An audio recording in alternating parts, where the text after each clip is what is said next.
Anniversary. Sir, of all the deals that you've done in your life, all the people you've sat across from and negotiated with, is President Putin distinct in any way? He's a very smart guy. He's a very cunning person.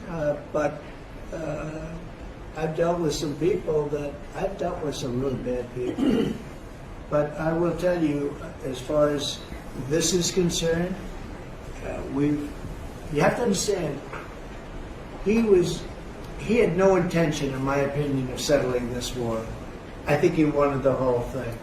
When I got elected, we spoke, and I think we're going to have a deal. I can't guarantee that. You know, a deal is a deal. Lots of crazy things happen in deals, right? But I think we're going to have a deal.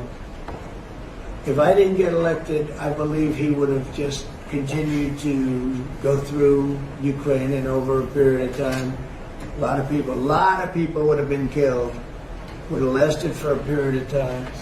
And the reason that Ukraine, and I have great respect for the Ukraine as fighters, as great fighters, but without our equipment, that war would have been over, like people said, in a very short period of time. Is there a time where You remember, I gave the javelins, and the javelins are the things that knocked out those tanks right at the beginning of the war. They said that Obama at the time gave sheets and Trump gave javelins. Well, I was the one that did that, but I want to see it come to an end.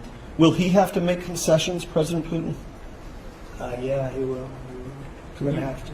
And I believe that because we got elected, that war will come to an end.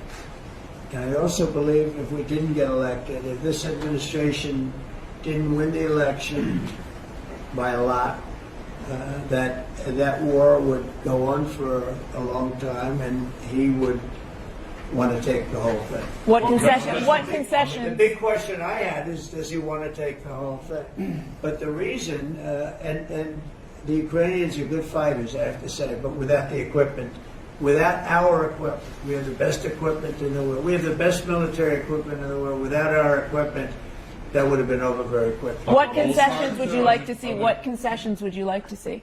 Oh, I don't want to start, but I can tell you that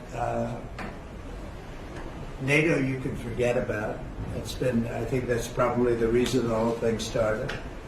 And I think, JD, we can say that. Do you have a statement on that? You've been very much involved. I gave him the beauty.